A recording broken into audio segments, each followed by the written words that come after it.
নিরামিষ দিনে প্রোটিনের উৎস হিসাবে বাঙালিরা বেশিরভাগ সময়ই পনিরটাকেই বেছে নেয়।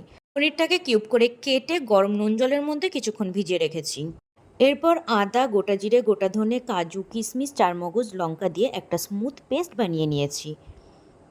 আগে থেকেই আমি কড়াইতে পনির আর আলুটাকে ভেজে নিয়েছি। এবার সেই তেলের মধ্যেই ফোড়ন দিয়ে তারপরে দিয়ে দিলাম পেস্ট করে রাখা মশলাটি।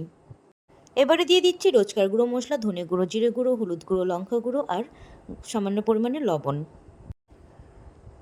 এরপর দিয়ে দিয়েছি পরিমাণ মতন জল, যাতে মশলাটা লেগে না যায়।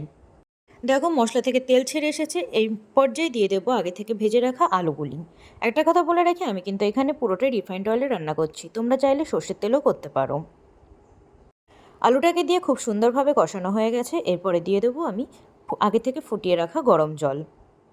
জলে ফুট চলে এসেছে, এবারে দিয়ে দেবো ভাজা পনিরগুলি।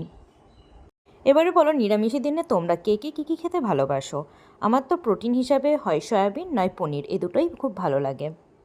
আর এটা তো আমরা সকলেই জানি, প্রত্যেক দিনকার খাবারের মধ্যে প্রোটিনটা কিন্তু আমাদের চাই। দেখো হয়ে গেছে। এবারে দিয়ে দেবো উপর থেকে সামান্য পরিমাণে ঘি। এর ফলে ফ্লেভারটাও খুব ভালো আসে এবং স্বাদটাও খুব ভালো হয়। আমাদের পনির রান্না অলমোস্ট ডান। এবারে গ্যাসটাকে অফ করে দিয়ে একটা পাত্রে নামিয়ে নেব।